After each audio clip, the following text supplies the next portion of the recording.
It was a gray morning in Duncan, Oklahoma, the kind of day when the world feels quietly complicit. Inside the small, nondescript county courthouse, two women stood side by side, signing a marriage license. One was 43, the other 25. They held hands, smiled, took photos. No music, no guests, no questions. On paper, it looked like any other same-sex marriage in post-legalization America. But the names told another story. Patricia Ann Spann and Misty Velvet Dawn Spann, mother and daughter. Bound not just by blood, but by something darker, something unspoken. The clerk who filed the documents later claimed she didn't know, or didn't want to know.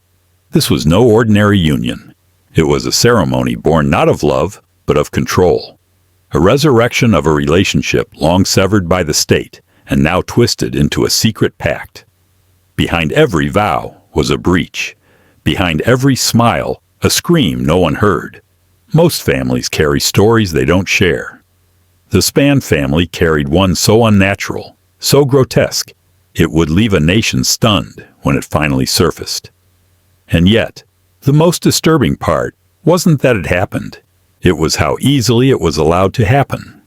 How the system failed, not once, but again and again, until it became almost impossible to say who was victim and who was predator. This is the story of a mother who married her own daughter, and the forgotten American machinery that let it happen. Patricia Ann Spann did not come from love. She came from fracture, generations of it. Her early years unfolded in silence and instability, buried under layers of small-town neglect and familial dysfunction. The public records say little, but the gaps say more. Children don't just disappear from their mothers without cause, and Patricia's 3 children were all taken from her by the state. Officially, it was for neglect.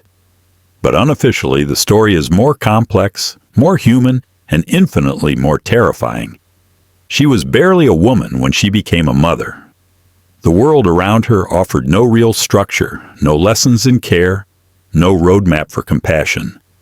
What she knew, she repeated. What she lacked, she substituted with control. And when the state intervened, when Oklahoma's Department of Human Services severed her connection to her children, Patricia's role as mother didn't end. It mutated. Over time, the bonds of maternal instinct atrophied into something else: obsession, possession, identity. She began to see motherhood not as a responsibility, but as a tether. Her children were no longer people to raise, but people to retrieve. The more the state tried to protect them from her, the more she became convinced they still belonged to her. Years passed. Her children grew up in foster care, scattered and reprogrammed by the system. But Patricia waited. She watched. She kept track. And when the legal restrictions lifted, when her daughter Misty turned 18, she reappeared, not as a parent offering reconciliation, but as a woman with a plan. She was charismatic in the way that deeply broken people often are. She knew how to make you feel like the only person in the room. She told Misty what every wounded child wants to hear: that she had been wanted, that she had been missed, that no one else in the world could understand her pain. Patricia framed herself not as a mother returning, but as a soulmate rediscovered. But beneath the tenderness was a predator's precision. Patricia didn't just want a relationship. She wanted control reasserted, boundaries erased, and roles rewritten. She wasn't just reclaiming a daughter. She was laying the foundation for something far more disturbing. The story of Patricia Spann isn't about a mother who lost her children. It's about a woman who refused to let them go, and the devastation that followed when the state let her back in. Misty Velvet Dawn. Spann was a child of shadows. Her name sounded poetic, almost imagined, but her childhood was anything but. Taken from Patricia's custody before she could form lasting memories, Misty spent her formative years in foster care, bounced, evaluated, monitored, and largely forgotten. She grew up chasing stability in people who were paid to care, and somewhere along the way she learned not to ask too many questions. Children like Misty learn that silence is survival. By the time she turned 18, Misty was no longer a child, but she wasn't whole either. She was fractured, tentative, eager to belong to someone, anyone. So when Patricia re-entered her life, it didn't feel like danger. It felt like closure. At first, Patricia presented herself as the mother Misty had been denied, a woman full of apologies and soft explanations. She spoke of regret, of the lies the system had told, of how she had fought to find her daughter. She painted the state as the villain and herself as a mother wronged by bureaucracy and betrayal. Misty, unarmed with the tools to question such a narrative, accepted it. She wanted to believe it. And in Patricia's gaze, she saw something she had never known: attention, consistency, a version of love. But the love was not maternal. It began with long conversations, then cohabitation, then private language, touches, gifts. Patricia told her things that blurred lines, that love was rare, that the world wouldn't understand what they had, that sometimes society's rules were made to be broken. Misty, isolated and emotionally dependent, followed her deeper into the psychological maze. By the time Patricia proposed marriage, it wasn't phrased as a question. It was an inevitability. Misty signed the papers not because she understood, but because she trusted. She believed, because belief was safer than doubt. The woman who should have protected her had made herself indispensable, a gatekeeper of love and identity. This wasn't romance. It was grooming, slow, deliberate, and meticulously cloaked in the language of family. Misty's consent was never real. It was sculpted from absence, carved by years of longing, and sealed by a mother who never truly returned to parent, but to possess. The wedding was the culmination of a manipulation so complete, Misty didn't even realize she was being consumed until it was too late. The license was filed on March 25, 2016 in Comanche County, Oklahoma. There it was in black ink: Patricia Ann Spann and Misty Velvet Dawn Spann. Applicant and applicant, mother and daughter, now wives. The clerk processed the paperwork without hesitation. Legally, it passed inspection. No flags, no alerts, no alarms. Misty's birth certificate, curiously, didn't list Patricia as her mother. That omission, intentional or bureaucratic, would become Patricia's shield. "It's not illegal," she reportedly told a friend. "There's nothing that says we can't." They were married in secret. No press, no fanfare, just two women and the silence of a courthouse too accustomed to processing trauma without question. A judge later described the union as not just immoral, but fundamentally coercive. But at the time, there were no warnings, no sirens, just another signature in a county file. It was Misty's uncle, Patricia's son, who exposed the truth. Stunned by the discovery, he contacted authorities. Within days, the marriage went from private to national scandal. The headlines wrote themselves: Mother marries daughter in Oklahoma. Incest case. Stuns local community. How did no one stop this? The public reaction was a mixture of horror and confusion. News outlets scrambled to confirm the details. Social media erupted with outrage. But behind the viral spectacle was a real breathing victim, Misty, caught in a narrative she couldn't control. When investigators questioned Patricia, she didn't deny the relationship. Instead, she offered legal reasoning: that Misty was over 18, that she had parental rights removed long ago, that no laws had technically been broken. But her arguments collapsed quickly under scrutiny. Oklahoma state law explicitly prohibits marriage between close relatives, biological or adopted. The marriage was invalid from the start. The legal system moved quickly. Arrest warrants were issued. Patricia was charged with felony incest. Misty too, though her role would later be reevaluated.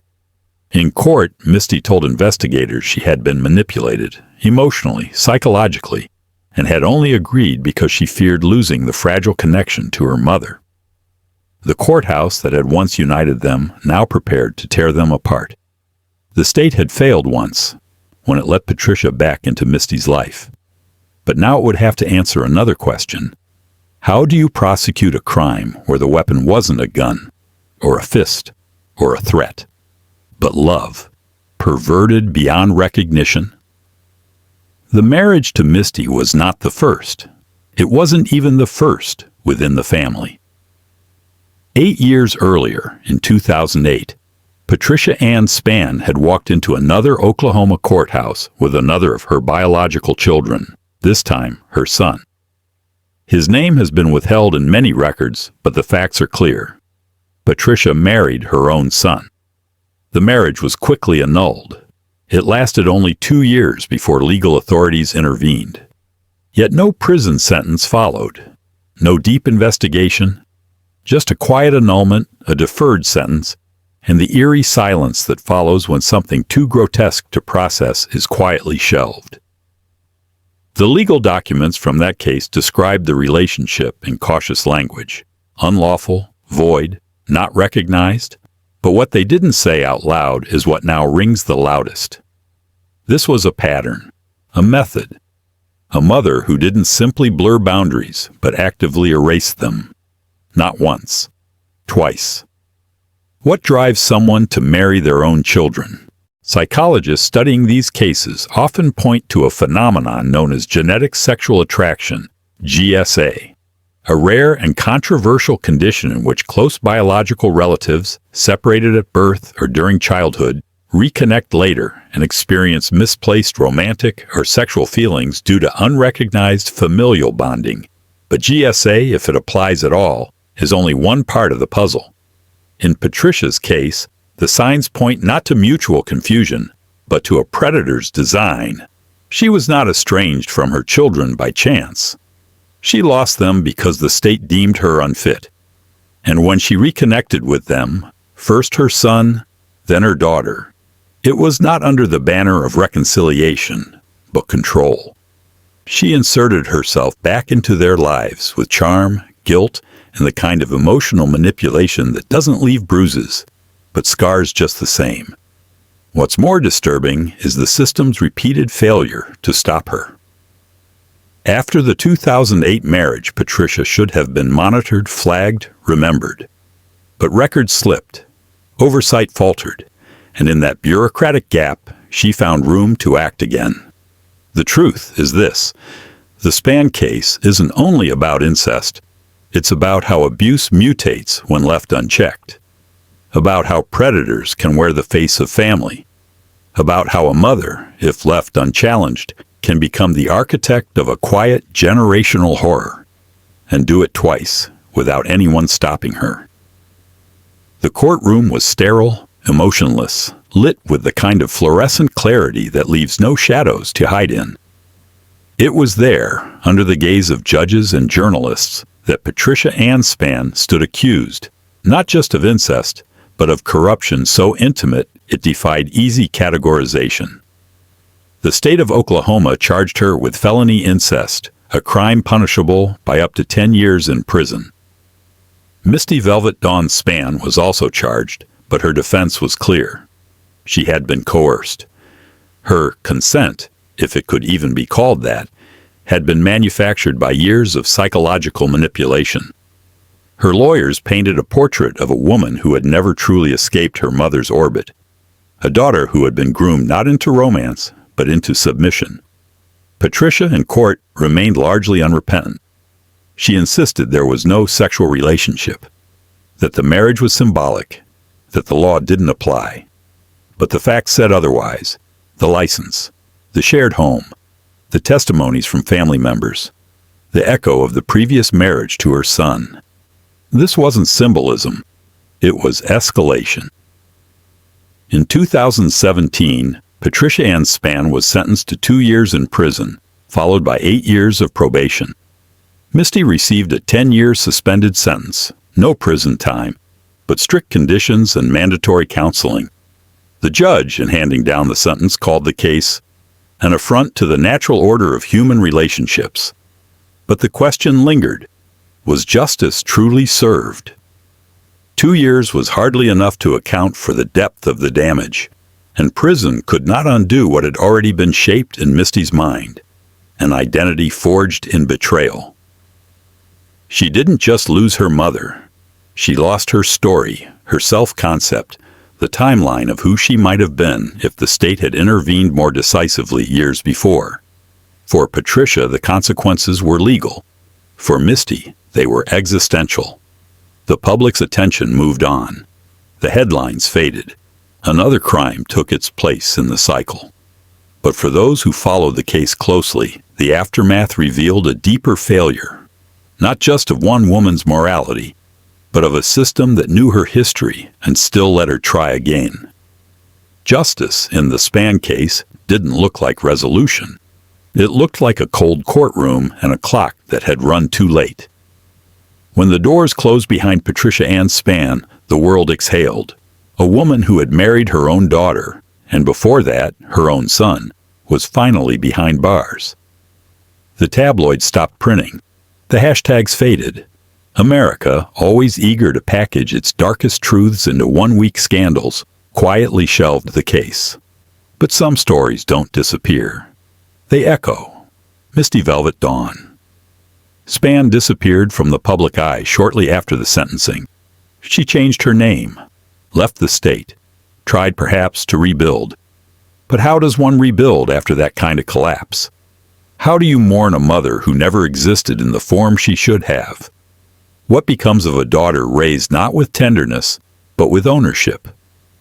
There were no public apologies from the state, no systemic reforms, no hearings to explain how Patricia was able to marry two of her own children without detection. The agencies involved offered silence, perhaps out of shame, or fear, or the simple bureaucratic instinct to forget what cannot be explained. But the legacy of the Spann family is not a footnote. It's a mirror.